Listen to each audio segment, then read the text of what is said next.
Welcome to Film with D. I'm your boy D, and today we're about to learn how to clone yourself in DaVinci Resolve. So let's get started.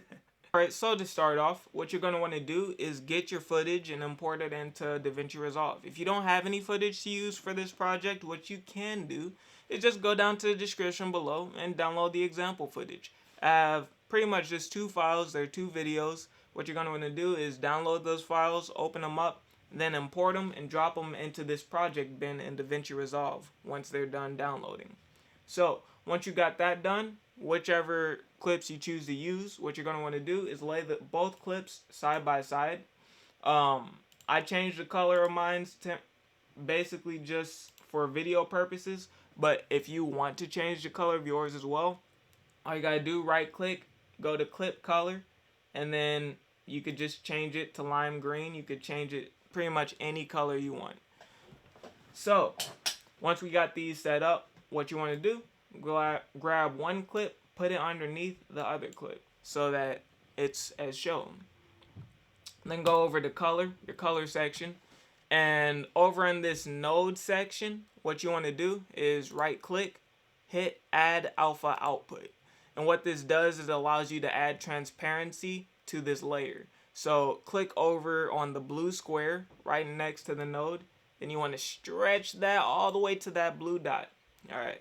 So once you do that, basically you have your alpha output set up so that now you can add transparency to this. What you want to do, make sure this little section down here is not set on curves. If it is, all you got to do, go over to this icon. It's an oval with 4 dots. Click on that and go over to this pen icon right here. Not that one. That one is curves. Click on this one.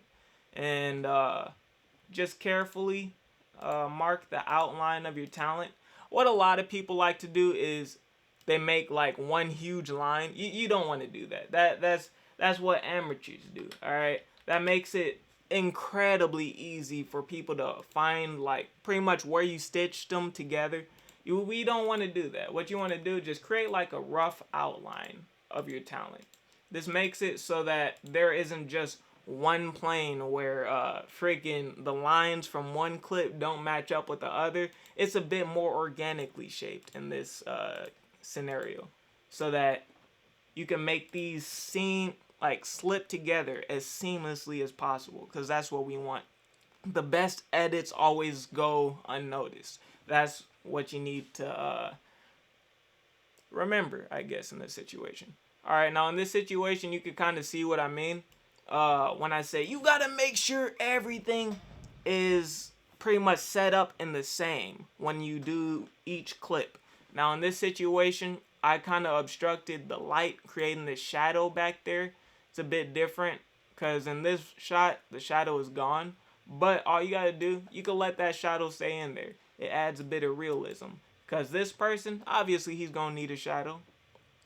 Just mark these off to your best ability of where you think they'll go. Now what you want to do is just skim through the timeline. Try to find out if there are any points where your actor or you decide to put their hands outside of pretty much the zone of movement. I like to call it the zone of operation or the zone of action, whatever you want to call it. Welcome to Film with D. I'm your boy D, and today and it looks pretty okay. Now, even in situations like this where all the lines still look like they match up, you still want to add just a little bit of feathering just in case, because I mean, hey, there's no such thing as something being blended in too much. Well, I mean, there is, but in a situation like this, you really can't just be too, how do I say it, conservative when it comes to that stuff. What you want to do, go over to inside, just push that in a little bit, then go over to the outside column. You want to stretch that out a little bit as well, you know, because pretty much this section right here is about the that's pretty much the feathering distance. That's how much space you have to blend the two clips. So it makes it so that the lines are a bit more creamier, a bit more crisp. And now when you go over to your edit section, bada bang. Like, literally, you can't see any difference. All the lines match up. Even the shadow looks like it was meant to be there. So, pretty much at this point, you're already pretty much done. Just hit O to mark the out point, and hit I to mark the end point if that's not already there. Then what you want to do, go over to deliver. Alright, you're going to want to name this file. I'm just going to mark it intro because it's my intro, you know. Intro. Now, you know, this is the correct, yep, that's the correct file destination. So save, bada bing. And pretty much, yeah, make sure that's on MP4.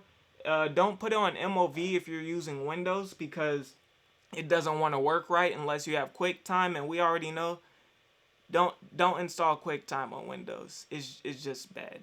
But keep it on MP4. Make sure the codec is H.2.64. Change the resolution to pretty much the standard resolution of your camera or whatever you're shooting this at. Let's see, not VistaVision. Ultra HD. Alright, bet. Alright, now hit to render queue. Hit add to render queue. Click add. And then render out your file. And bada bing. Wait. And bam, there you go. You got yourself a finished video of you being cloned. Welcome to Film with D. I'm your boy D. And today we're about to learn how to clone yourself in DaVinci Resolve. So let's get started.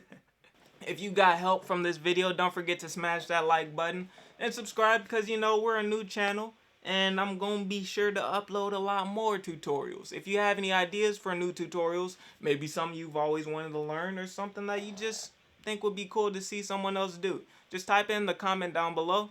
I'll be sure to reach back to y'all. On top of that, if y'all have any questions that you want answered, because the fact that this is a small channel still, I can easily answer any question y'all need. So please feel free, put it in the comments down below. And with all that being said, don't forget to like and subscribe, and I'll be y'all. But with all that being said, I will see you guys next time with another video. Peace.